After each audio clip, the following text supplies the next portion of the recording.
Welcome back to another episode of Life with Lamb. Today I'm here with Zac. How are we going? How you going, mate?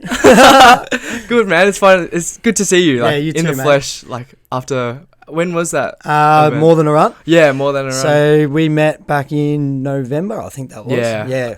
Did more than a run for Lululemon, help them out to raise awareness for mental health. Yeah, that was I'm a bit amazing. nervous because I've got my own podcast and I've just started interviewing other people, so normally I'm on the other side of the seat, but that's all right. Nah, well, it's all right. Just a chat between you and me, which is good. No, that's it. Tell us a bit about yourself. Like, who are you? What do you do? Yeah, so my name is Zac Pettit. I'm 26 years old. I am an electrician by trade. I just recently started running and became quite obsessed with it, you could say, and started running ultra marathons. And I'm also the founder of a non-for-profit organisation called TUCO, which stands for It's Time to Know OsteoSarcoma. Yeah, awesome. Yeah. And like, how did that come about? Yeah, how did that come about, I guess? I guess we can scoot back a bit to a bit of my upbringing, and then I'll explain to you how that all went down. But basically, I was actually brought up in Doncaster, believe it or not, so not too far. I went to Doncaster Gardens in prep, so we could have been mates. Yeah, I know. And then left and moved to a little country town called Whittlesea. So I went to Whittlesea Primary School right through till grade 6. Really enjoyed my sports, so mainly basketball and footy at that stage. Wasn't big on the academic side of things, but moved to went to Assumption College, Kilmore, just down the road a little bit further, out in the sticks. I don't think you'd know where that is. No clue. I'm a city boy. A little Catholic school, so I'm a little Catholic boy, and basically, in year 7, I became best friends with Zane Collier. We met actually on orientation day, so that was back in grade 6, so 2008 that was. And we just formed a really close bond through orientation day. Then we went and had a summer holiday, kept texting, getting to know each other. And then the first week of school back in January was actually recorded as one of the hottest days ever recorded in Victoria. It was nearly like 49, 50 degrees. It was a scorcher of a day, and that was our first day at high school. And unfortunately, over that weekend was Black Saturday, so that was the first week of our of school for high school. And as we all know, that was a devastating day. And his house actually got burnt down. So his family home got burnt down, and it just brought a really close connection between me and him really early. So he was brought up in Kilmore and went to Kilmore Primary School. And I think, the burning down of his house, just watching him move house, lose absolutely everything that him and his family owned, just really brought our friendship and our bond quicker, and made us really tight and close. And they lived in like a chicken coop farm house that someone let them live in for as much time as they needed until they built a new house.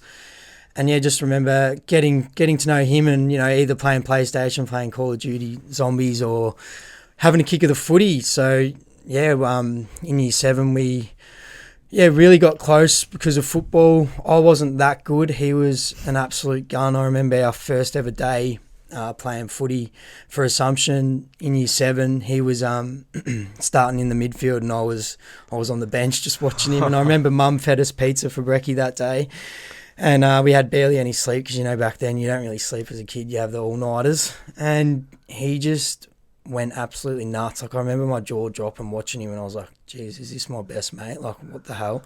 How is he so good? And just watching him on the field, just having that flow, and he was the kind of player that would get everyone else involved, which ultimately made me become a better footballer, I think. And it was just surreal just to watch him then keep elevating and keep lifting. A bit like yourself, you went and played state for footy. I know you're heading to state as well soon.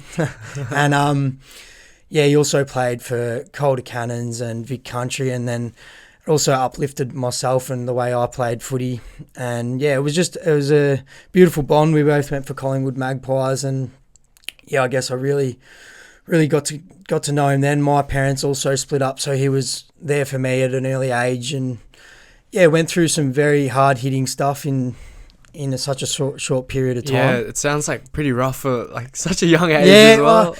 Yeah, I guess it was rough, but yeah, life swings all curveballs at you, and we just kept on keeping on. And yeah, I guess he's also like a big smart ass, as I am myself. So, like I said, we weren't big on academics or listening and concentrating in religion and learning our Catholic backgrounds like good Catholic boys we were. But yeah, when it came to being playing football and being around each other in that sport, or even basketball, tennis, all the rest of it, we just had a very good bond. So yeah, throughout year 7, year 8, year 9, you know, you go to city camps, all the rest of it, start playing up, and you have your first couple of beers, you don't tell your parents, and then they're like, where you been? And we're just at the movies, you know.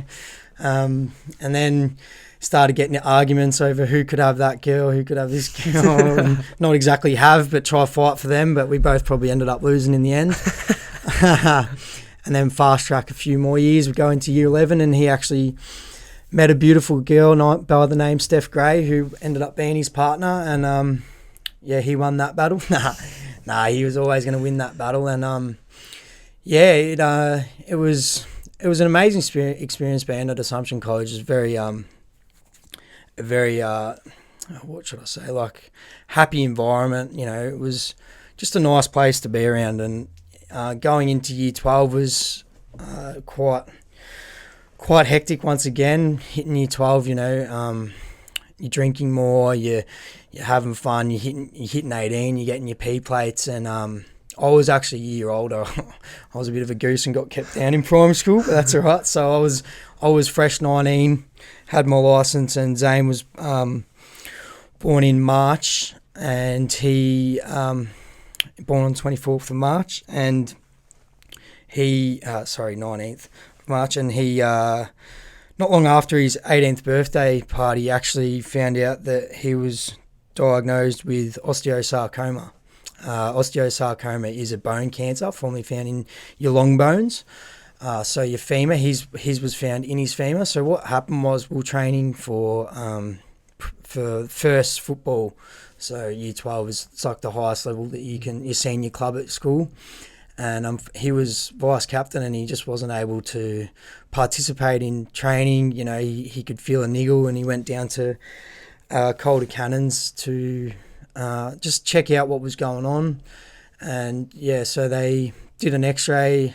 They couldn't really see much from there, I presume. And then they did an MRI, and they saw this dot in his femur, and they basically said, look, we need to do like a biopsy for that. And yeah, they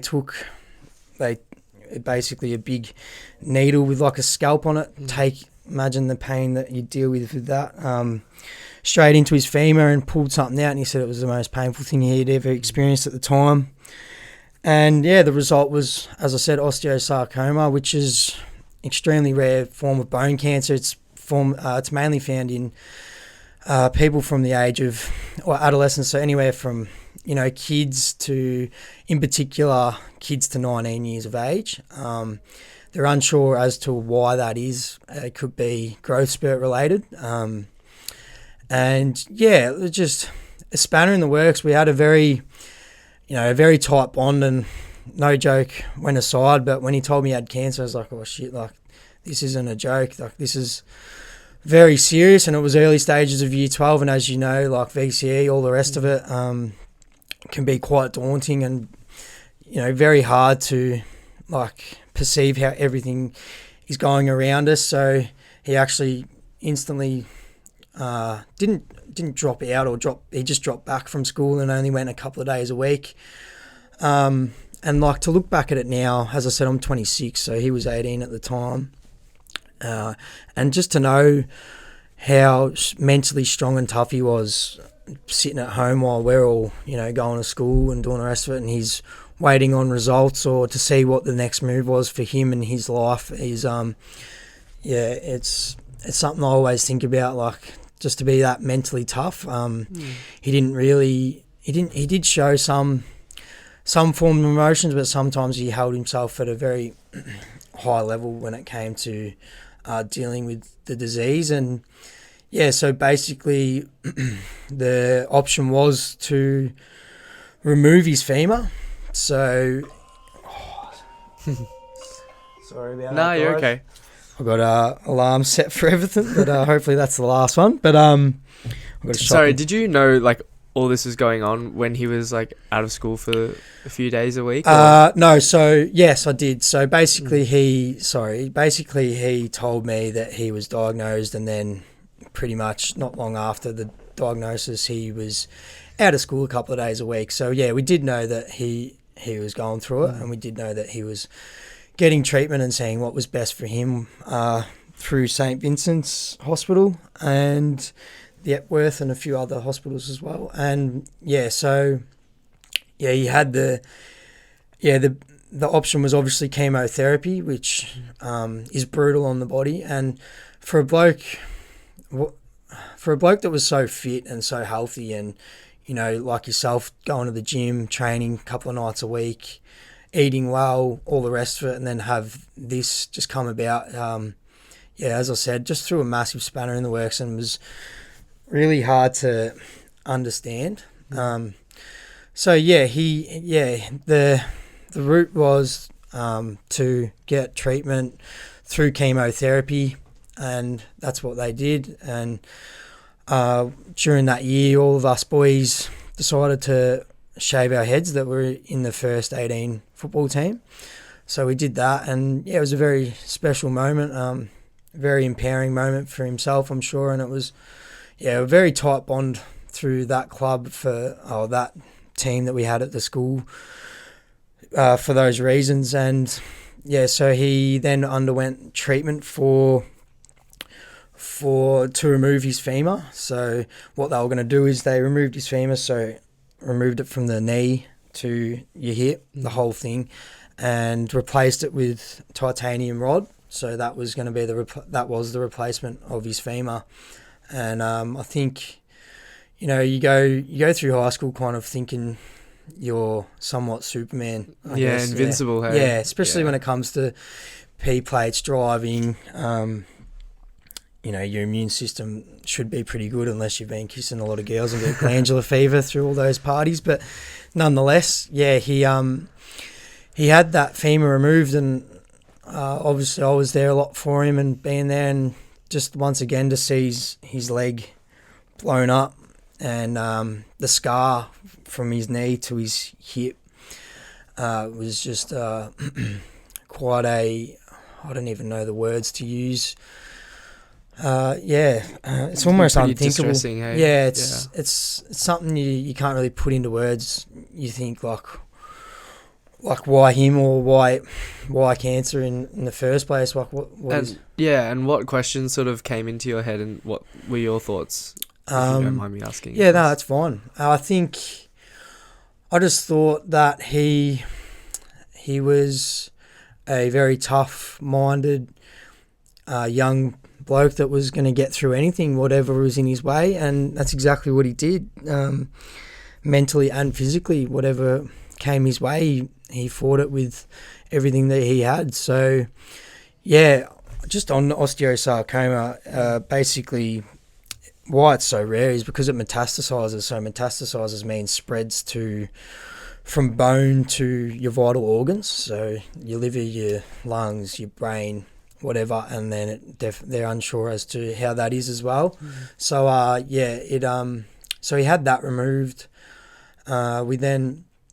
That was later in year 12. I'm going to say August. I can't really quite remember the exact month, but he had that removed, and then he was in a wheelchair for a long period of time, which was also very hard to see your mate. Like, you know, 1 minute playing footy and best on ground, best bloke coming through, AFL, VFL prospect, to then in a wheelchair with no answers and no reason. I guess your question is, what was I questioning? It was just, there was so much going on that you almost just don't question it, to a sense. You got to just kind of let day by day happen and take it in and just watch him, do as what he could do best within that situation. And credit to himself, and to his family, like he'd come to parties and surprise me in a wheelchair or in crutches, or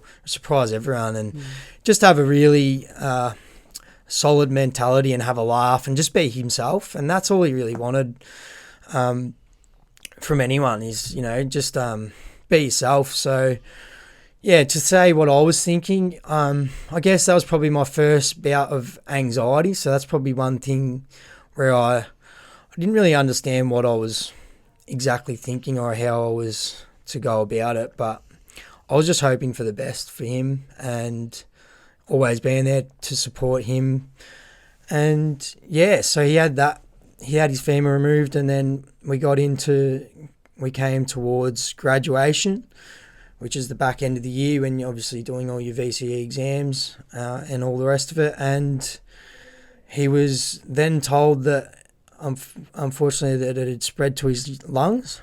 Now, so that's what I mean by the metastasizes. And at that stage, I don't even think I knew that was a possibility.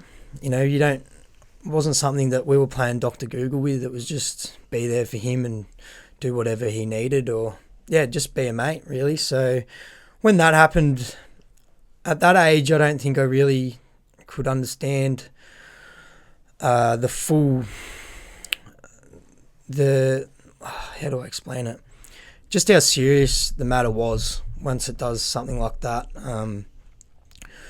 Because obviously a lot can change from, I guess, like your survival rates or just your percentage of getting through this dreadful disease because it's spread. But they were on top of it. I'm pretty certain it was only two small cancerous tumours in his lungs, which they had removed through keyhole surgery. So then seeing him, tubes in his throat, and just hit for 6 and taking it. He was literally taking it as best as he possibly could. You go in there and it wasn't like a down experience. It was just, uplifting it as best as you could, having a laugh.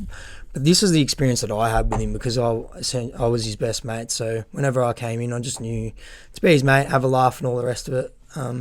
Was that the mindset that you took on? Yeah, I guess you could say that. Yeah, I think it was not only the mindset that I took on, but it was a mindset that he wanted.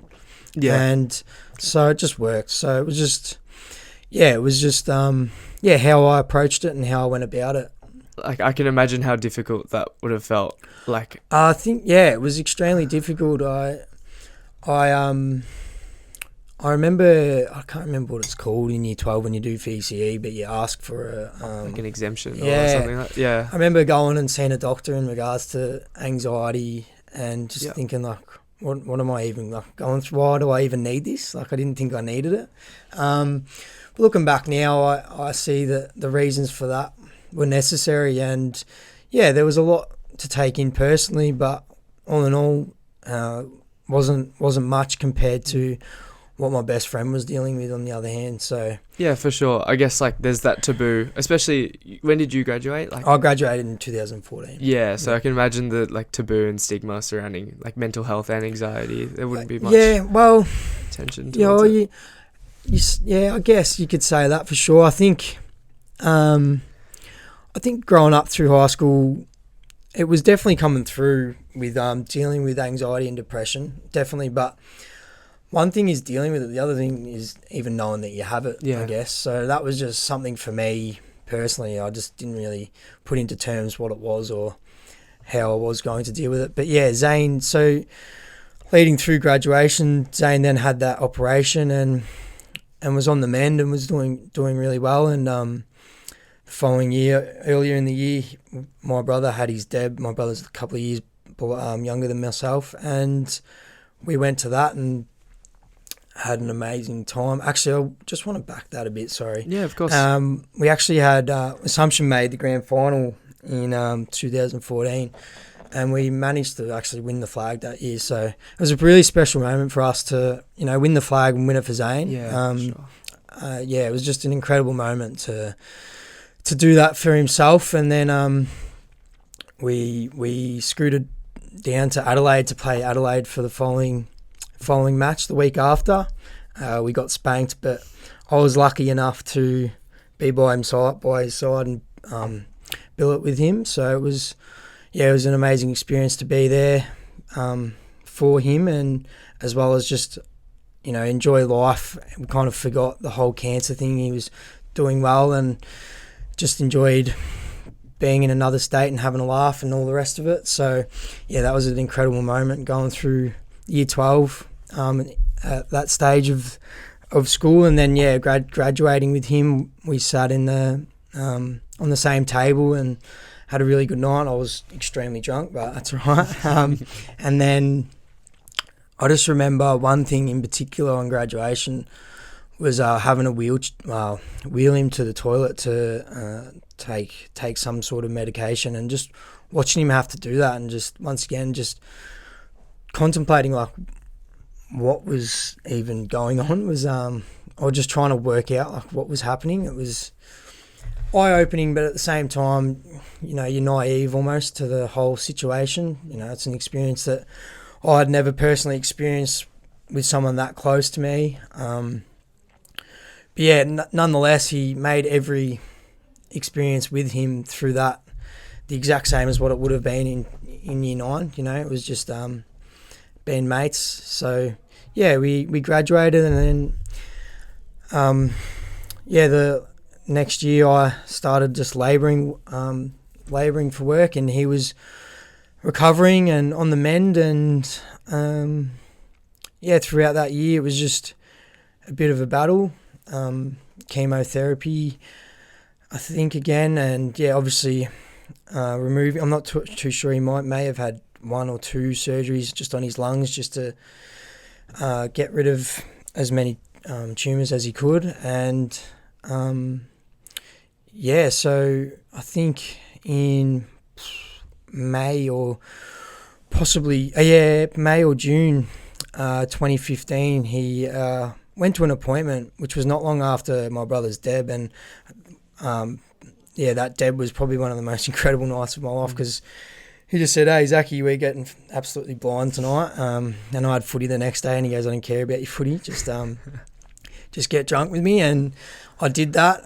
At that time, I actually had a broken wrist and probably shouldn't have even been playing footy, and he did pull me up and say, "Hey, get your body right before you play footy," and I took that on board, and actually stopped playing that season. And June of that year, he went and checked up with the doctors, and unfortunately he was told that he didn't have too long to live because the cancer had spread. And it spread, I'm not sure too much about how or where, but it was just too much for them to operate on and radiate and have chemotherapy. So that was in May or June.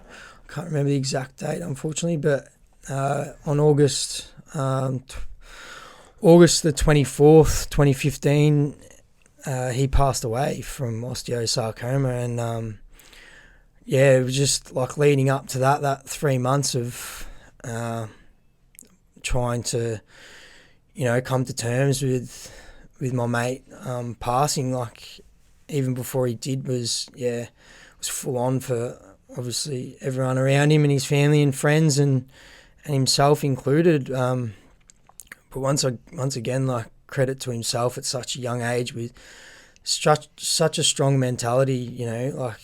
I sat in the room a lot with him throughout those couple of months, and he had a lot of people, coming in and being upset as it would be. And it was nice because it was nice in a way because I was there, just to be by his side and have a laugh and watch the footy, watch Collingwood play or whoever was on, and just be by his side. Or it wasn't. We had our moments where we had tears for sure, but it was just an experience that was crazy to say the least. But credit to him. Like, you get told you only have a certain timeline to live, and he held himself up high, and he had no choice but to, I guess, accept that he wasn't he wasn't like pissed off you weren't going to go there. He definitely had moments where he was, for sure. We're all human, Definitely. It's life to be pissed off, but all in all my memories with him through growing up to that time of his life and myself, like, he was just in a very good stead, and took it extremely well, which just really changed my perspective of life itself. And how has his death and your relationship shaped the way that you go about your own life today? It's definitely changed my perspective, as I said, about life. Just trying to live every day as if it's the last, so to speak. You have your days for sure, but I think early on after his passing, I did lose myself there for a bit, and I once again didn't probably realise at the time. I got heavily into partying and doing all the fun things you do once you finish school. And look, I still love that side of my life. I had a lot of fun and I met a lot of people, and I still love to party now. But I think I was more so drowning my sorrows and just trying to come to grips and terms with the process of moving forward, or trying to understand how I was going to move forward. But it's definitely shaped my life differently, just to try be the best possible person I can be, and I guess just to take each day as it comes, but make sure you give it your all no matter what the circumstance. And can be a hypocrite in some areas and say that sometimes I don't do that, for sure. But overall, I definitely learn a lot from him, just to be respectful. And there's so I'm trying to wrap my head around some of the other things I've learned, but I guess the list goes on and on, mate. I think the biggest one would definitely be just take every day as it comes, but just try give it your all, and be a better person for it. Yeah, definitely. I think later down in the track, I can obviously talk more about how I perceived it differently again, in regards to Tuco, but we can get down there a bit later on. For sure, we got lots of room for that. Yeah. Sorry that took a reflection. Or... No, that's fine, mate. That's what I'm here for. That's okay. Yeah. So what were the months or years after? So I actually, like I said, I broke my wrist, and it was a pretty bad break. It was actually the scaphoid, which is the bone in your wrist that takes all the pull and push. So hopefully you never do that. Touch wood. Because I stopped going to gym and stopped training, and this was all the same time as he passed, and was told numerous occasions that it wasn't healing. I had plaster on for over 18 months, so I couldn't start my electrical apprenticeship, and I was 21 by then, so 2021, and just put a halt on life. Everyone was moving forward with work and university and all the rest of it, and I knew what I wanted to do as to be an electrician, but obviously couldn't get there just yet. So I worked at Quicksilver and I did a lot of labouring that way, and just waited for my wrist to heal, which obviously it finally did, thankfully. And I guess got stuck into partying heavily on the weekends, which, like I said, I don't regret at all. I had quite a lot of fun, but that was probably the cycle of my life for a good year or two, just the same repetitive cycle of work, party, life balance, as well as started playing football again. And then I remember I just remember one night I was probably up about 2 a.m. because my sleeping pattern got all out of whack, especially being on the medication that I was on, just pain-killing medication. And I just said to myself, you need to find a goal and find, some routine and structure about your life. So yeah, it was 2 a.m. and I just looked at a pre-app apprenticeship course and just logged myself in and set up myself a course and went to Melbourne Polytechnic. And I knew at this stage I still had a cast on, but I just thought, what, I'll get through it. So I just started doing that, and that kind of, changed how I was going about life a little bit. And yeah, I set a goal, and that goal was to be a commercial electrician. And yeah, but the following year, I think it was 2017, I started becoming a Sparky. So yeah, I guess I went down that path. I feel like you brush over your story like super quickly. Yeah, I think so. Don't give it the credit that it truly deserves, because I think like obvious as a student and like lacking motivation sometimes in uni and like all these other aspects and facets in life, like it's such a hard thing to just be like, okay, I need a goal. Yeah.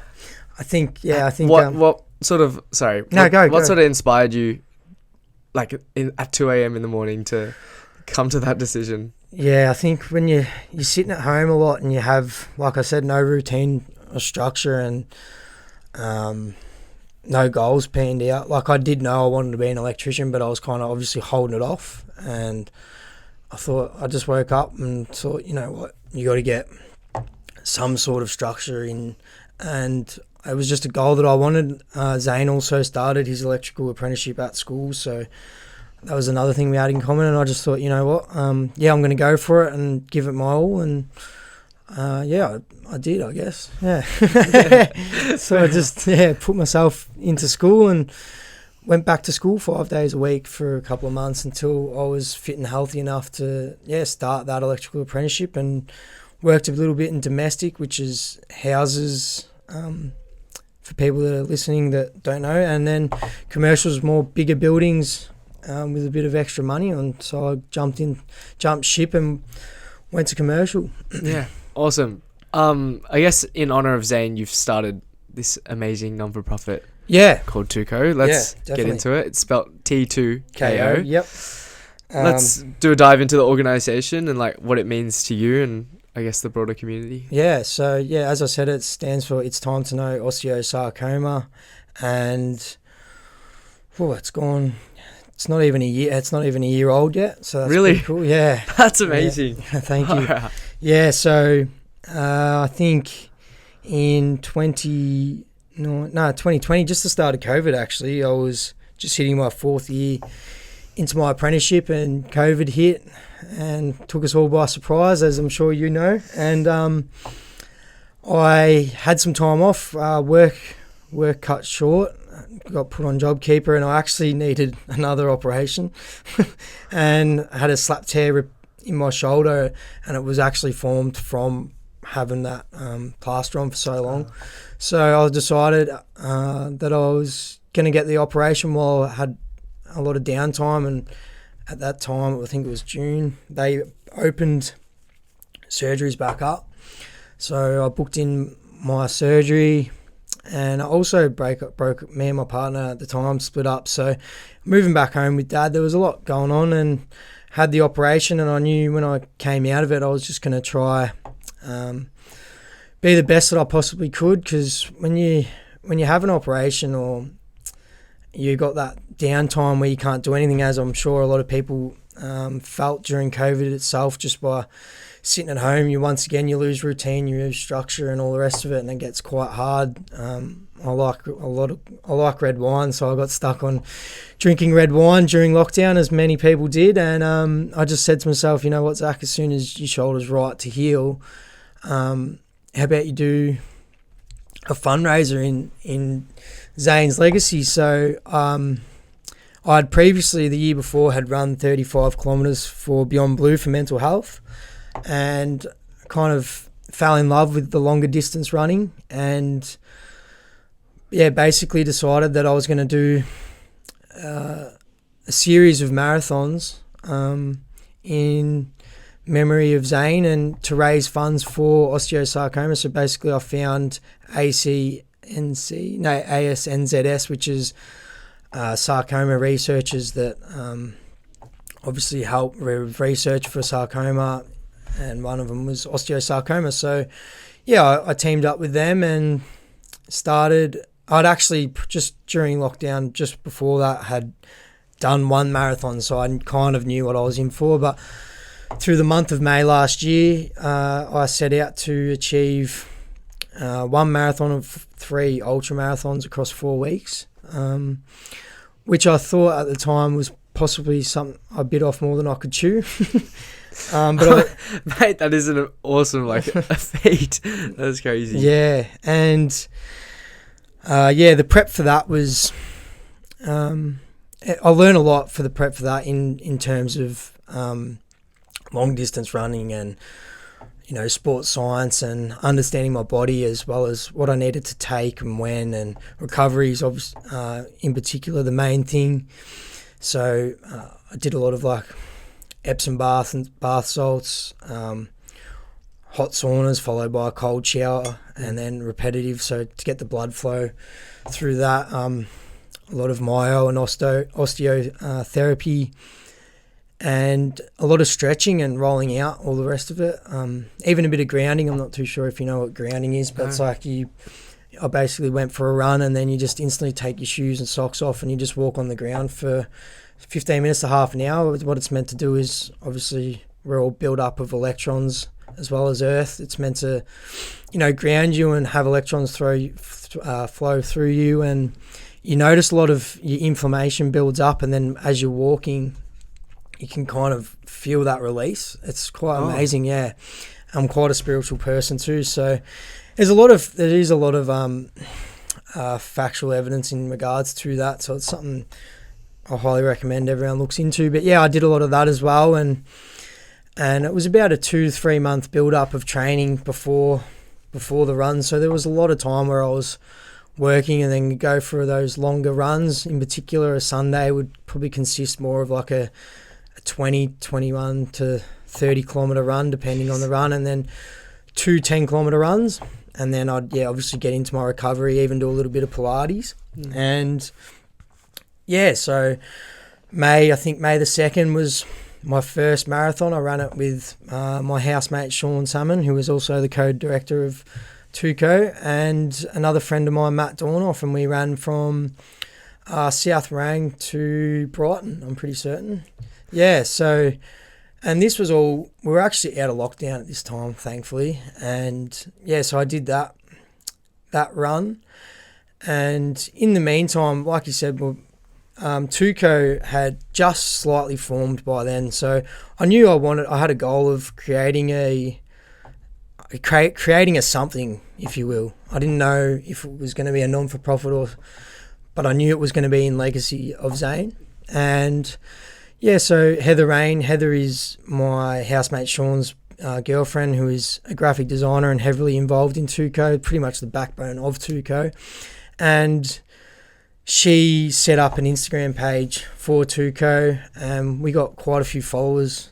The first day I also did a podcast a few weeks before my run, just to talk like I am with you in regards to what happened and just Zane's legacy.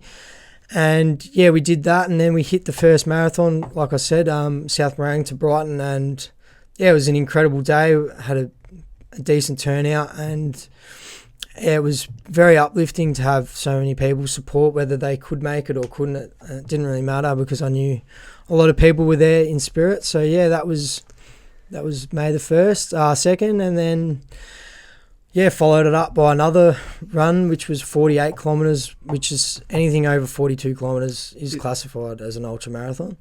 And yeah, so the next week I actually ran it at Assumption College. Luckily enough, they let me use the oval for that day. So you went back to your old high school? Old school, yeah. Oh, wow. We actually, Zane's funeral, I should have mentioned this earlier, was actually at Assumption College. Oh. Yeah, so it's quite a special place for me, always has been, but in particular now more than ever, obviously. And so I decided why not run there. But this run was a bit different. It was just circles around an oval to 40k, 8 kilometres of them.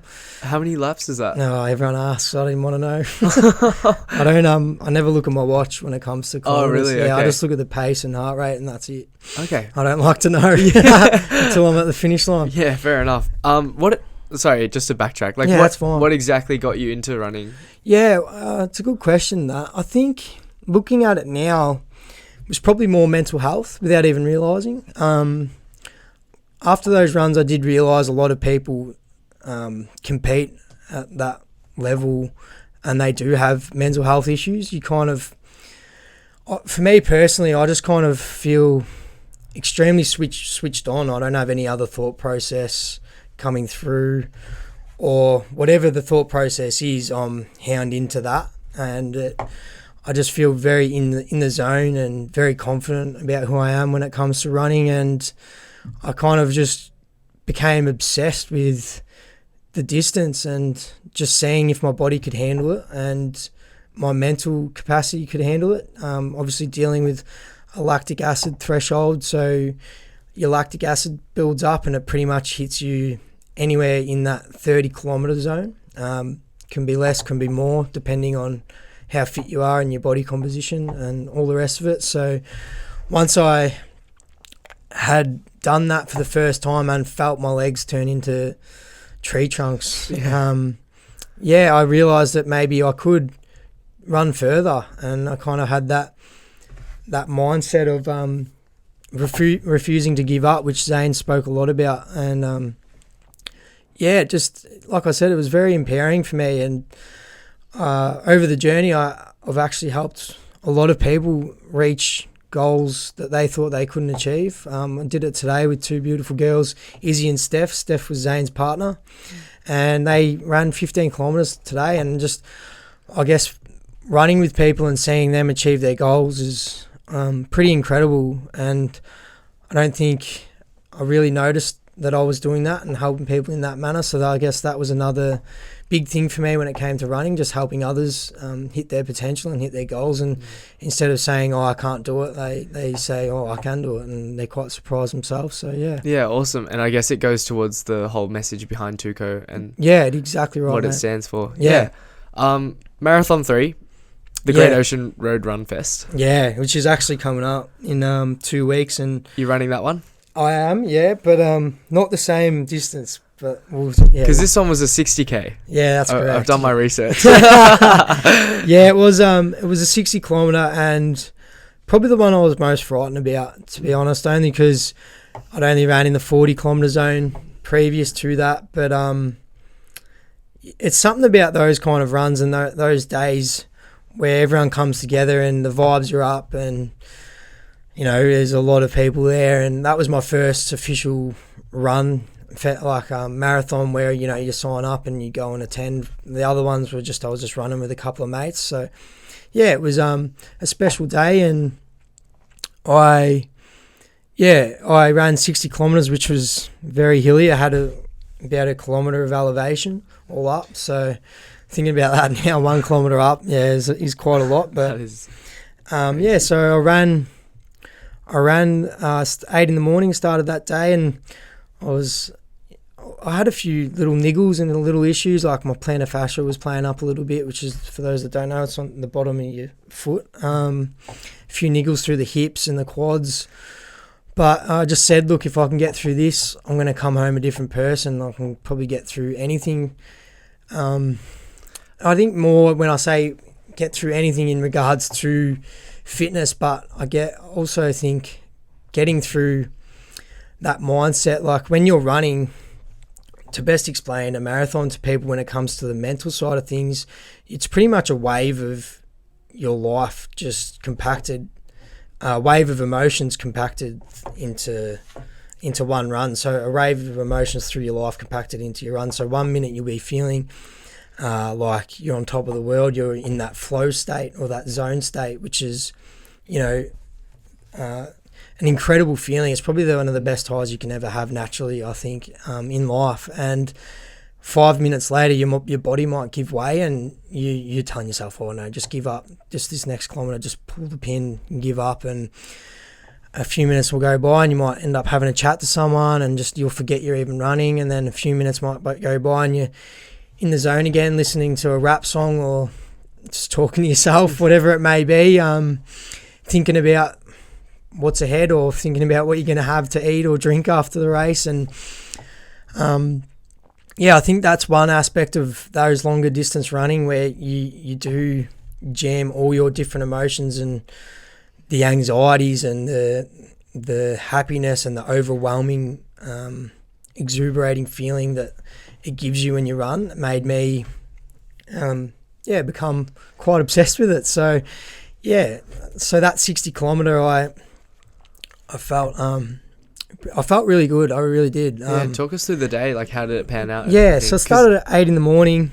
and I had to get up at 4:30 and drive to the event, and I was by myself. So I think that was quite daunting for me, being there by myself. But at the same time, the sunrise was coming up, and it was a beautiful day. I'm sure you've seen some of the photos, and it was just so, spectacular, something I'd never been a part of before. So that was pretty cool, and I'd already had 2 marathons behind my belt previous, so I'm like, okay. 2 weeks prior as well. Yeah. That's actually crazy. Thank you.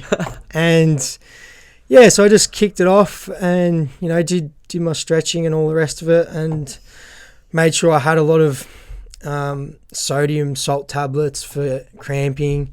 Pickle juice, guys, is a big one for cramping, if you don't know. I have heard about that one. Yeah. Prior to the event, a lot of carbohydrate gels, a lot of caffeine gels, a lot of water, a lot of carb-loaded water as well, and electrolytes. So just, I prepared my camelback in that way, did a lot of stretching, and one of my best friends, Adam Milne, rocked up and actually made it to before I left and said hello and goodbye to him and took off. And then I knew I had a bunch of friends, including my brother, at the finish line waiting for me. So, it was.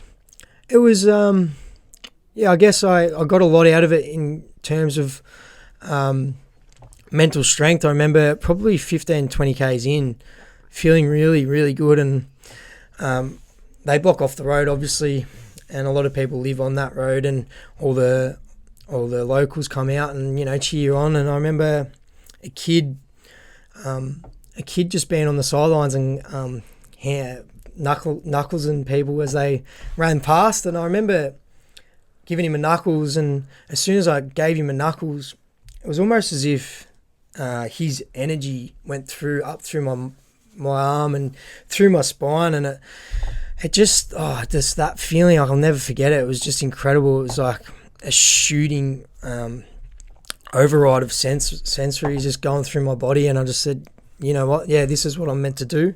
It was this is what I'm meant to do moment for me, and that was an incredible feeling. For me personally, what I meant by that is like trying to help others, in particular kids that are affected by this disease, to get better. So that was a very uplifting moment for me during the run. And then, like I said, 15, 20 Ks on, like I was probably hitting nearly the marathon range in kilometres, and we had to run up this big hill, and I remember looking at a bunch of blokes ahead of me, and they were walking up the hill, and I was like, well, why are they walking? Like, we're meant to be running.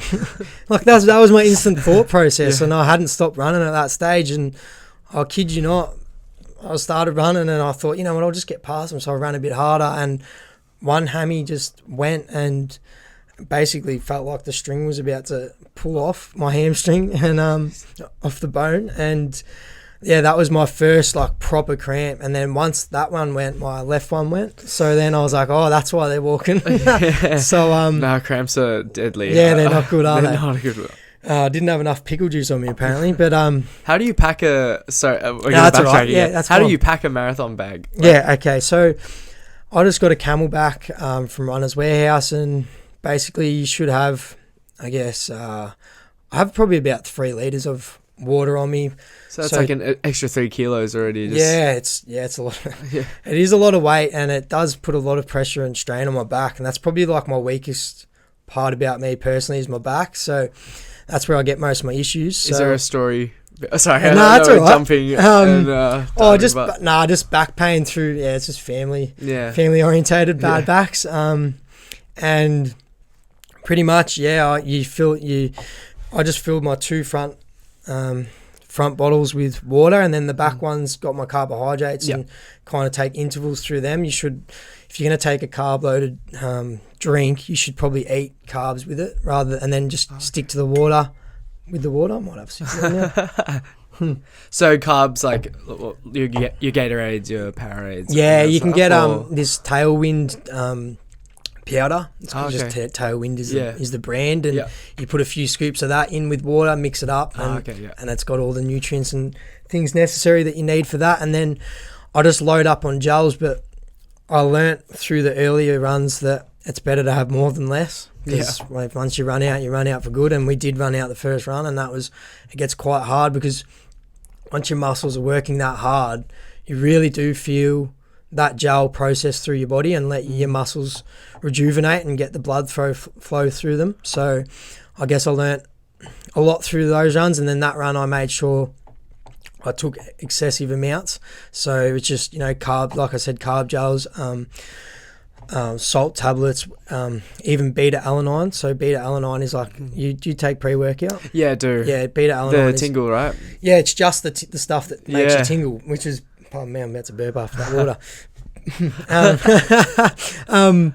So beta alanine, is just that, like I said, pre-workout stuff that makes you tingle, and you take a lot of that, and that your muscles just take that all in and allow it to blood flow, so stop cramping and keep your muscles moving and being active. So I took a lot of that as well, and salt tablets as well to stop cramping. Can you imagine there's lots of science and research that goes into it? It is. And like I said, that was probably more so the thing I learned the most in regards to running with Sean and I, my housemate, because he's more like yourself, a gym junkie, and he said, look, you're doing this, I'll do it with you. So he did the first one with me, and we were just, process elimination. Will that work? Will this won't? Like for beta alanine, for example, we took that one day and we're just running a 10 kilometre day, and we took that, but what we realised is your muscles, I know 10 kilometres is a lot for a lot of people, and it is a lot. I just ran 11 today and I struggled. But if you take it that early, it actually creates so much of a tingle through your face that it becomes irritating, and like you actually want to stop. So, that was something we learnt, and it's more for like a peak 30 run. I call it dirty 30s because when that lactic acid hits, I kind of say that's when the run starts, because that's when you struggle the most. So for me, I've learnt that run really kicks in once you hit the 30 kilometres. Yeah, for sure. Did you have a coach when you did this? I did. Yeah. I had two coaches. I had Sean Williams, who was he was actually our first ever marathon runner for Australia in the Olympics. So so I just emailed him, and he sent me a program that I stuck to fairly well. And then another bloke, John Shields, who was working with my brother, he's a plumber, and he's very well known in the Ironman region and running a lot long distances. And he also just gave me a lot of tips and a lot of advice. And the best advice he gave me, I asked him, do you think I'll be able to do this? This is before I ran the 4, because a lot of people at the time were saying, are you sure you're going to be able to do this? Because obviously it was something that I had never done before. And he said, mate, you put your mind to anything and you'll be able to do it. So I took that away from him, and as well as the programs and runs from Sean Williams, and on my way I was. And it was incredible from back to the running, just learning. So I cramped up, and I'm like, that's a struggle. So you got to slow down and settle down and feel your body and know what's working and what's not, because like you keep powering on, your body might give up on you. So it's like learning how your body's feeling as well as your mental capacity. You might think, okay, I can just go now, but your body's saying otherwise. So we're on the hill. We're on the hill. I just loosened up my muscles, and I had that split decision. This is where I was saying about having all these different emotions come through you on a run like this. And I was walking up the hill, and I thought, you know what, I think you're done now. Like, I think this is it. I think you've gone too hard and you've done both your hammies or something like that. And I also use these Australia's best kept secrets called Rappy Gel. Have you heard of that? It's like it's used for dogs and horses. It's like a numbing cream. You can get it at the chemist and used for Zac. But you can use it, and I just put a lot of that on my hamstrings and let that numb my hamstrings. But so started walking and walked up the hill, and when I got to the top, I'm like, you know what, you're gonna run back down, and then I just slowly ran back down, and they actually loosened up. My hamstrings loosened, and I proceeded to run the rest of the race and tried to.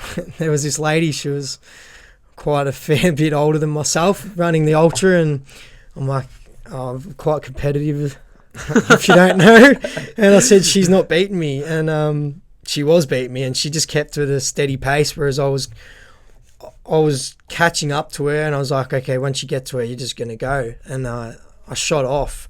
And as I shot off, my brother actually drove past me. He finally got through the traffic. He's like, oh, Zachy. And I got that adrenaline, that zone feeling. Yeah. And once I got that feeling, I just went. But then my hammies went again. So I was like, oh, this is what I mean by the mentality of your body and your mind. You got to kind of...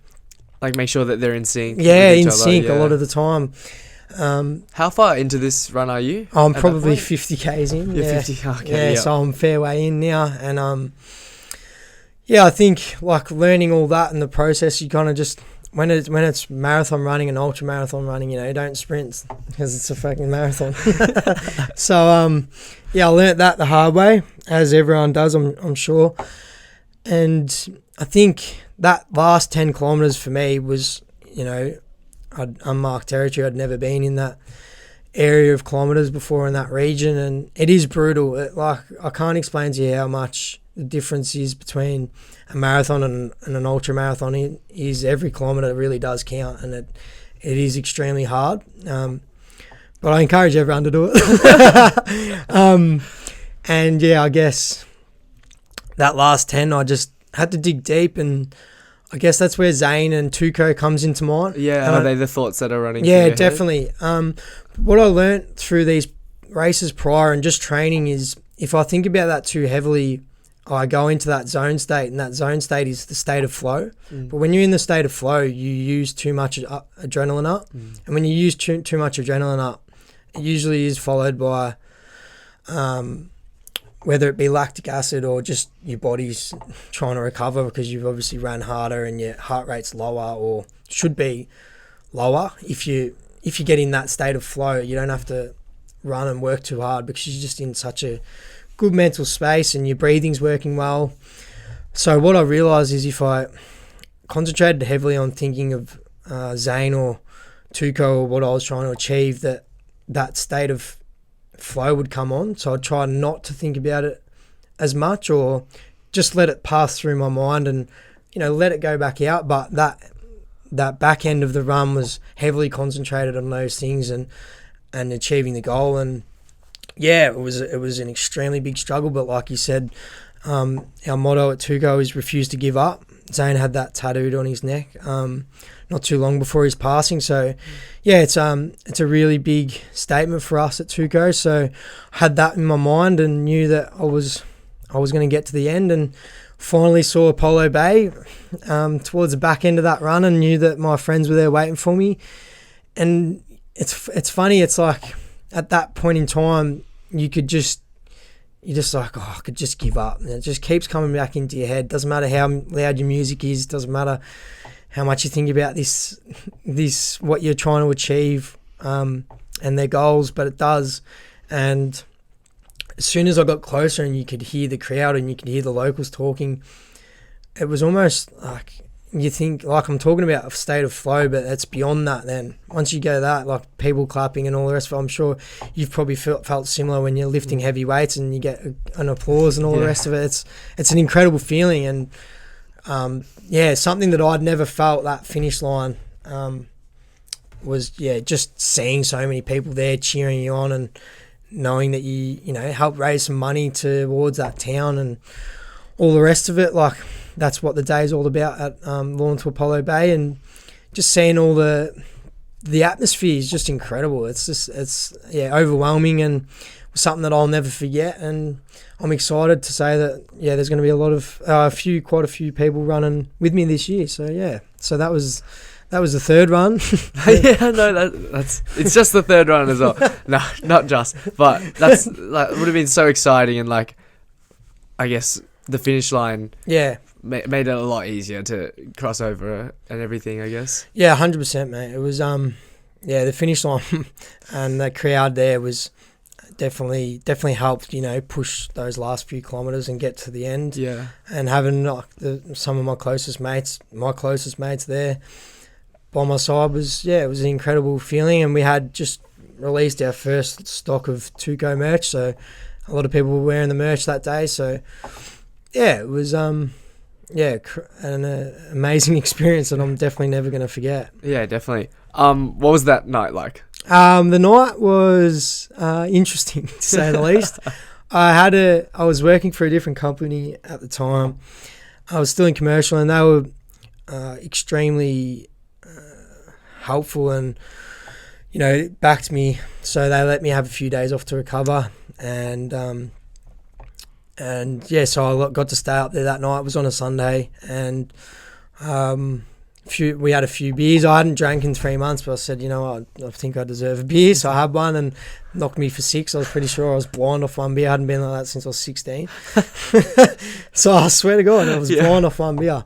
Hadn't eaten, so that probably might have helped. And lost a lot of weight. Yeah, definitely. So just had a drink and chilled out with my mates, and just knew what I needed to do in recovery wise, and take the right supplements, have the legs up, let the blood flow back through my body, and ice and all the rest of it. So I did a lot of that where we were staying, and spent a lot of time in the sea, in the water, and just recovered, because it's pretty hard to walk the next few hours after it. But because you knew the week after you had the big run, one. So I just recovered. I actually, for all these runs, I didn't run at all in the weeks in between these runs. I just recovered. Yeah. Because I just thought there wasn't much point in putting even more stress on my body and my legs when it came to that. So I guess through the third and into the fourth, I just recovered and concentrated on recovery, and even a bit of meditation. That was a big part of my recovery I probably haven't mentioned. And just prepared for the last run. The last run was at Due to Stars, which is out in Essendon. Zane played junior football there, and we finished at Assumption College. Yeah. So, that was 64 kilometres, so a little bit more than the last one. I had a lot of people turn out for that, and a lot of people run with me throughout the race. Sean, my housemate, once again, started it with me. I had a few of my mates on bikes, and that was a really grueling run, that one. I don't mind running by myself through different times of a run like that, just because, you're in your zone, you're concentrated on what you have to do, and kind of, no one else is there to not bother you, but, I just like to be heavily focused on what's ahead and what's in front of me. Yeah, I completely get that. Yeah, and I think I ran it about 15 kilometres by myself. Two of my mates were riding a bike, but they were either ahead or behind me. And that run was extremely hilly again. I think it maybe even more so than the last. But just had a lot of people there to support me, especially on that back end. I actually remember asking the question, I know this is jumping the gun a bit, but it was just a very similar run to the previous. But I remember asking, I thought I was about 35, 40 kilometres in, and I said, I don't look at how many kilometres I've ran. I don't like to know. I just like to know when it's finished. So I did actually ask someone, because roughly where I was at. So because based off the time, I take certain supplements. So I wanted to know, because I like to use a lot of caffeine towards the back end of the run. Gives me the best amount of stimulant as possible. So I wanted to know if I was in like that 40 or so kilometre mark, and they're like, oh, more like 50. It kind of blew me away, because I thought I was way less in the run. That's probably the best feeling. It was really. If it was the other way, I feel like I was ecstatic. To say the least. And so they told me that, and I had at least 15 boys running with me at that stage. and girls, and it was like really, really hilly up those runs and very steep. So some of those back end ones I knew from the previous run, just walk up them and then run down them, and then run the flats. So I did do a lot of that just purely because your quads get so tired, and same as your hamstrings, calves, all the rest of it. By the end of it, I didn't even have that energy to get up them, but I could get down them and I could go forward. And I think now learning that, I could probably, next time I do it, and when I do it, I'll be able to run up them as well. Just have to learn to use my energy right and take the right supplements again. But yeah, it was an excruciating run, that one. It was on a lot of gravel and a lot of dirt, and it was just very humbling, and I don't know, it was like an emotional experience for everyone. But it was during the peak time of COVID. We didn't get to see each other, and all of a sudden we were all together, and it was friends and family of myself and Zane's that some of us hadn't seen each other in years. Like, how many years are you out of school? Just only two. This we're 6, 7. So sometimes you love your mates, but you go on different waves and paths in life, and you don't get to see him as much. So to come together for Zane and know that he's brought us all together for that purpose, it was truly an incredible day. And the back end, we had about 250 people turn up. Jeez. That was pretty surprising for me. I got to Assumption College at the end of May and finished the run, and like I said, it was an incredible experience, and a lot of people bonded, and it was almost like as if it was like a 21st birthday, or a wedding. Everyone's there together, and we'd just gone through COVID and not being able to socialise, and it was a beautiful moment. And I got there and I was knackered for a little bit, and then I think that was the day Tuco kind of cemented himself. It was even though it's not recorded as that day, it was definitely that day. My best friend Jaden, he's also the co-director of Tuco. There's 3 of us, and the week between race 3 and race 4, he surprised me and didn't tell me, but he raffled a few people up together and created this Facebook group and raised over 20 something grand for me, and I'd already raised 11.5, so altogether it was like 35 grand. And they handed me like this kind of like fake Tuco check with the amount of money that it was on there, and it blew me away. Like, so many people can be so kind and generous, but essentially what they don't even realise is that's how Tuco started. We sent ASNZS 11.5 grand, and then we kept the rest to build the non-for-profit organisation that you now know as Tuco today. So it was just a wonderful experience, and we ended up partying hard that day, and I got extremely drunk, and we had a good laugh, and it took a few days to recover and process what had just happened, and what was going to be moving forward. Talk to us about your support network, and obviously you have your 2 co-directors as well. Yep. What have they been, or what do they mean to you in terms of Tuco? They're both incredibly motivating, humble blokes that, they're very different people, but they're very devoted into what they want to achieve. And Sean's 32, he's a bit older than myself, but he holds me accountable and helps me with directions and how to go about things, and whether it's him and Rain teaching me how to market Tuco and how to, like today we were getting prepared for Tuco Day, which is next week, which we can talk about that. But we went around and we looked at coffee trucks. We went to like a little car festival and just saw how they go about it and how they approach and get numbers to their event, and we want to do the same. So Sean takes me down that path, takes me down the social media aspect, and Jaden, it's very, very similar. And he helped raise a lot of money and will continue to do so. He's actually just moved to Portugal, but he wants to, help set up a Tuco, non-for-profit brand and over there and help link it in, not set it up, but, help spread the awareness and help with funds through that way. So, yeah, they're just two blokes from the support team. I've got my family and friends as well as Zane's and a lot of other people, family, and in particular friends that are really jumped on board, whether they knew Zane or they didn't. It doesn't really matter at all because, we're all here for one purpose, and it's, to refuse to give up. It's to help, help with the lives of others, whether they're struggling and they just need, a helping hand, and to let them know that we're here to support you, or if it's funds, if we can help with funding research in the future, if I can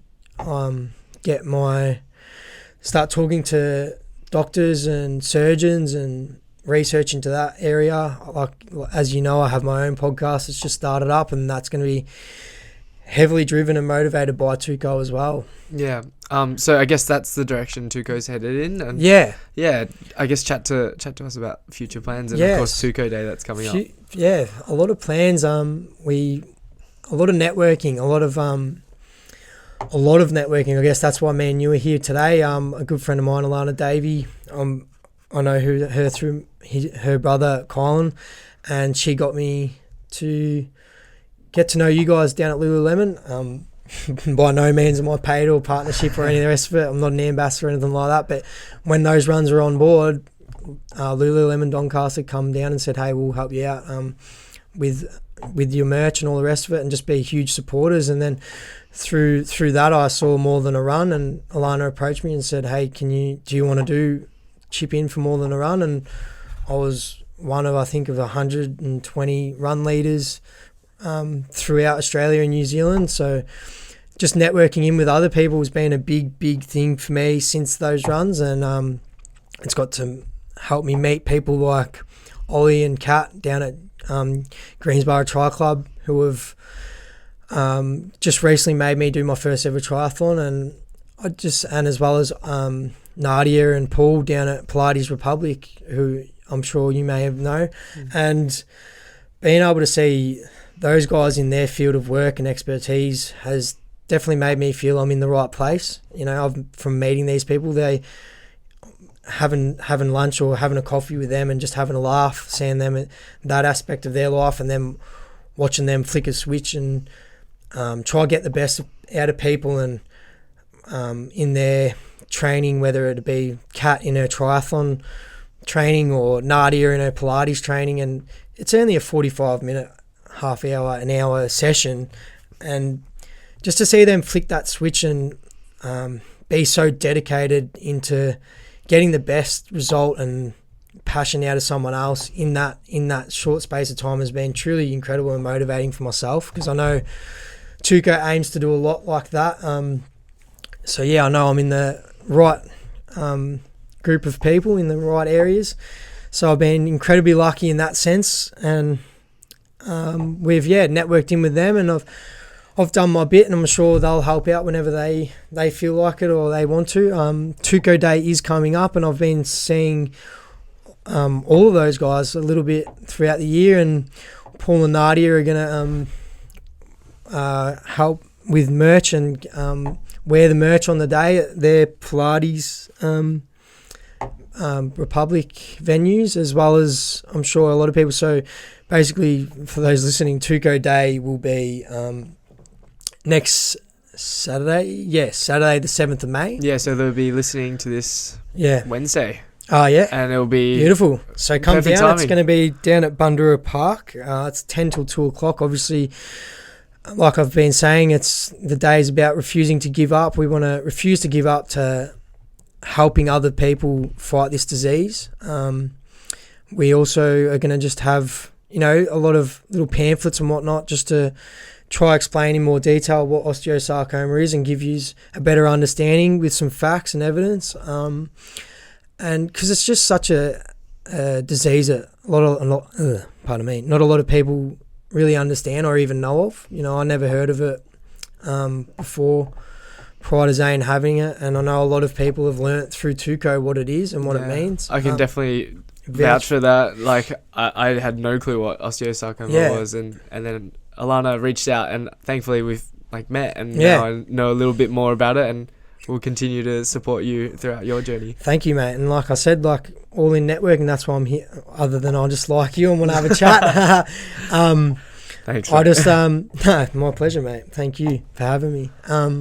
Like networking and hit your audience as well as many others and get them on board. This is why I love podcasts, because you can be a fly on the wall and it can really hit you in a way that is inspiring and can create them to maybe come to an event or go for a run or change something about their lives that they're like, oh, you know what, I'm actually doing less of this, I need to change, or I'm doing more of this that I need to change. So I think podcasts are the way to go about networking in. This is why I've started doing podcasting myself. Talk to us about it. How's it going? It's called Talking Whack with Zac. I've just released 2 episodes now. It's churning them. Well, they've been in the pile up for a couple of weeks. It took me a while. Jaden isn't that good at teaching. No, I'm kidding. He was helping as best as he could. His student was no good at uploading them, but they got there in the end. They're up. If you guys want to listen to them, they're both interviews with both my co-directors, Jaden and Sean. They're a good listen. I'll pop them in the show notes below. Thanks, mate. No, you don't have to do that, but it's all right. Oh, up to you. That's the route I'm going to go down, that path. Some of it, there's different segments. So one's called It's Time to Know, and that's going to obviously break up into a Tuco segment. So getting, if I can, doctors, surgeons, even patients. We call them OsteoSarcoma warriors, which I will have Haresh, who we've just recently donated to, and I've got quite a beautiful relationship with him now, which I'm loving. And I think that's, for me personally, being a founder of this non-for-profit is something that I really want to get out of. I really want to make a connection with as many people as I can, and just let them know that Tuco's there for them and we're all here to support them. So I've met Haresh, who's similar age to us, who's just recently gone through E-wing osteosarcoma. I don't want to go in too much depth because it's more his story to tell, but meeting him and having his story told to me and watching him fight it and the way he's gone about it has been truly inspiring for me once again. And that's the path that I want to go down with Tuco is that in that sense. And running is a big part of Tuco, coincidentally. I guess it just started off with challenges through lockdown, and those challenges turned into like it was almost as if it was like a mental health or like a lifeline through COVID. People lost their routine and their structure in life, and me and Sean and Jaden and Heather, we just said, all right, how about we just give someone something to do in lockdown when there was nothing to do? And we just created these little challenges that just really took off. Like so many people, like I think it might have been Ash, who's from Lululemon, or Grace, or someone said they've seen so much of Tuco on Instagram just through other people, like other people posting their challenges or whatever it may have been, if it was my runs. So that's where I was really keen to jump in on the mental health, Lululemon more than a run, because we're huge advocates for mental health as well as fighting osteosarcoma, this disease. So it was a beautiful day in that sense. And running just became a thing where we got people on board, and it was started off with just run Tuco 2-kilometer challenge, and it was just a hashtag, and people did it, and then it went from one person to 50 people in one day did it. So like how many, you don't know what you're doing for that person, but they might have been in a really bad way mentally, and they got out and ran and got the endorphins, and they could have changed up their life in that space of time. And that was something I probably didn't really factor in or understand when I created or helped create Tuco. I kind of thought of it as just this aim to help people fight this disease and ultimately cure it. But mental health's been a big aspect of it, and was especially the case during COVID, and we have these little challenges here and there that people still participate in, and I think it's just going to continue on getting bigger. My goal in particular, and something that I've always had in mind as soon as Tuco started, was to create, like the Great Ocean Road Run, for example, a Tuco marathon, except with a little bit of a twist. And I think, like I said, I do like to party and I enjoy music a lot, but what I've always pictured is it's like a marathon, but at the end of the marathon, this is just my vision. It's like a few ice pools just set up, man-made big ice pools at the finish line. Because a lot of these runs, they don't have sufficient recovery stations. It's kind of like you finish the run and they just kick you on, they give you your medal and say goodbye. And I see like a big hole in the market, if you will. I think, it's probably super important to have everyone recover. It doesn't matter who you are, you've got to go through this next process of that run, and that's recovery. So having ice baths or ice pools, whatever it may be, is the next step of passing that marathon before you get your medal. And then once you go through the ice bath, you get your electrolytes, all the rest of it back in the system, your sodiums, all that. And then there's these big black gates that are really big, but it's actually a festival, the gates for a festival. And what that does is you can kind of hear the music and people be like, oh, you're out of your mind. But I'm telling you, once you got that adrenaline and you've just finished a run, you're nothing better than to socialise with other people. And those gates open up, and then it's like a Tuco festival. And it just, I don't think there'd be more of an incredible feeling than having this natural high of just completing something that you may not have thought you could, and then socialising and listening to a bit of music and dancing and I can with imagine, everyone that you love. I can imagine just like celebrating with people that you've just completed it with as well. It's sad to see that people just like get kicked out and like get the medal. I don't think it's more kicked out. I think it's just, that run, for instance, is on the beach, so I did go jump in the water, but I didn't see anyone else do that. I know it was raining, but like, I think ultimately if you have these stages set up and for people to get through, they're not going to leave. So I don't know, just that's been a vision of mine since day one, having like this running festival, literally though. And it's something I look forward to and hope one day we can achieve, and I think we will do that. Another thing is just, obviously, we have merchandise which helps us with cash flow, and having like this brand where you can wear it and people be like, oh, like you got your Nike, you've got your Lululemon and all the rest of it, and not trying to say anything bad about them, but it'd be pretty cool to have a merchandise like Tuco, and it's a non-for-profit, like you're helping out someone else, and it's a cool brand. It's a comfortable clothing brand that you can either run in, do yoga, Pilates, gym, workout, whatever it may be, swim. It'd be pretty cool to see it go down that pathway as well.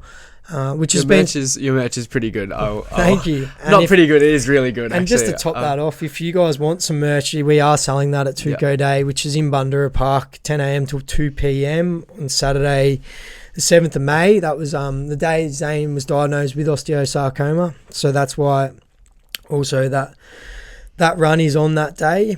But I think it's something that we look at striving to achieve in the near future. I have a few personal goals when it comes to running that I want to achieve as well. Such as? Well, you've already done like what, 70k? No, almost 65. Yeah, 64. I want to run 100 kilometers. Wow. Yeah, so I'm certain I'll do it in the next couple of months. Just getting back on the bandwagon of running now, so I think in good time that will happen. And I'm also right now, I just started the Club Calendar Challenge, which Lana drew me into doing just the other day. I went and saw her at Lululemon, and basically she'd show me, I think his name was Josh, he's an Australian as well. He achieved this huge goal, which a calendar club challenge is. Basically what it is whatever date it is. So today was the first, I ran 1 kilometre, and then so on and so forth. So the 3rd you run 3, 30th you run 30 until the month finishes. So Sierra Zilstra, she lives in Michigan, America. We raise funds and helping her battle osteosarcoma at the minute, and unfortunately with great sadness, her sarcoma just came back after not too long ago having really good results and treatment, saying that she was doing really well. So yeah, it's extremely saddening, and she's similar age to myself. So I've just on our Tuco page just let everyone know what I'm doing. But so I've just started that calendar club challenge today, and all proceeds and donations specifically for that challenge will all go directly to Sierra, and that's something that I really strive to do for Tuco, is to actually help individuals in need. Because a lot of people, a lot of non-for-profits, people ask like, where does your money go? I kind of want to show, and it's fine, and I completely understand that. I think there are a lot of devil's advocates there, and 100% there are.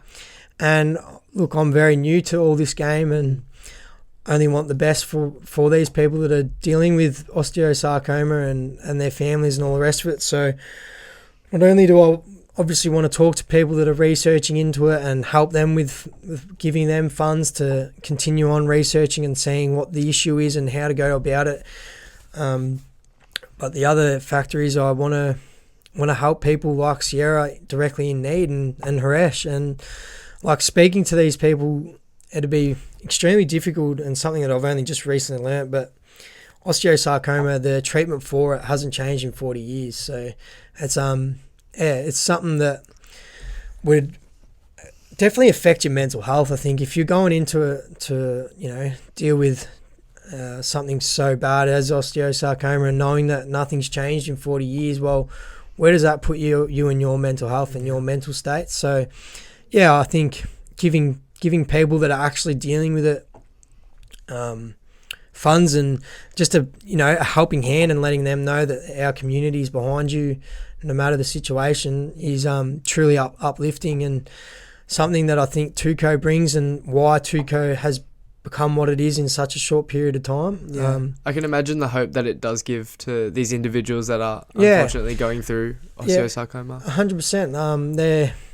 They love having the support of Tuco or any non-for-profit. There is others out there in osteosarcoma, but it is extremely good feeling. I think a bit is myself and thinking about how Zane would have felt if something like this was there. I'm sure he would have really appreciated it, and I'm sure there probably possibly was at that time too. But like I said, networking is a big thing, and social media is huge in that sense of the way. And you can have your negative outlooks of social media, but this is like that positive outlook that you see creep through social media. So if you're not on board, guys, jump on to Tuco at T2KO _ on Instagram, and be a part of the community and help with the lives of others. Yeah, awesome. One final thing. Yeah, go for it. What does mental health mean to you? What does mental health mean to you? There's been a lot about it with Tuco, and of course all the people that have supported you. What does it mean to you? What does it mean to you? I think overall, it's just a, should I say, battle? I guess life throws you curveballs that will give you that struggle, and it's about how you perceive it and how you react towards the struggle as well as the good times, and making sure you understand that the bad times aren't bad forever and the good times aren't good forever, and trying to sift through both of those mental states and just being, just feeling all those emotions and allowing it to be what it is, rather than trying to fight it as such, whether it is I was just going to say like something like substance abuse or something that to try ease the pain of mental health, or mental health in a negative aspect anyway. It's probably it is an easier option, but I think for me, mental health is just being and allowing yourself to feel whatever way you may be, and allowing yourself to be vulnerable to others, and making sure that you're not feeling as if you're alone, because there's always hope there, whether it be Tuco or Beyond Blue or whatever it may be, Lifeline. It's always there, or just your mate, your family, your friends. Something big for me personally is just being able to speak up to my family, like my mum and my dad, especially those two people in particular, recently, because that was just something I couldn't do. I don't know why I couldn't do it, but I could do it towards other people, but couldn't do it with my family. But I think just probably the best thing with mental health is definitely opening up as best as you can. I know it's extremely hard, in particular for males, trying to understand as to why that is, but just allowing yourself to feel what it is, and if it's bad, addressing it, whether you go see someone, a counsellor or maybe, or a friend, helping someone to have a shoulder on, or lean on, sorry, or even your parents, like myself. Yeah. Amazing. And if Zane was still here to this day, what would you like to say to him? I've never been asked that question before. What would I like to say to Zane if he was still here today? I feel as if he's always by my side, but I think I would love to say to him that I miss him. And it's never been the same without him, but I'm doing everything that I can to make sure that his legacy will live on forever. Thank you very much. Thanks, mate. I can imagine it'd be pretty hard to... Yeah, that's an incredible question. And I'm sure he would really, really appreciate everything that you've done and the way you've carried yourself throughout all these years. I appreciate you having me on, mate. You're an absolute legend. And I'm sorry I'm back and forth a lot, but that's just me, That's mate. just how the podcast goes That's as well. Where can people find you? They can find myself at Talk and Whack with Zac on Instagram. That's my podcast. And at T2KO __ for Tuco. Zac Pettit on Facebook as well, if you want to jump on that. I don't really use it as regularly, but it's starting to be more of a podcast and Tuco page now. Yeah. And that's where you can find me. Awesome. Thank you so much for hopping on. I really appreciate you hopping down in the studio and chatting about Tuco and obviously yourself. Thanks for having me on, mate. This is going to be roles reversed on my page, so all your audience will have to listen to my podcast as I interview Jaden and get to know him a bit better myself. Awesome. And until next time, follow at Life with Lamb podcast on Instagram, and we'll catch you in the next one. Thank you. Thank you very much.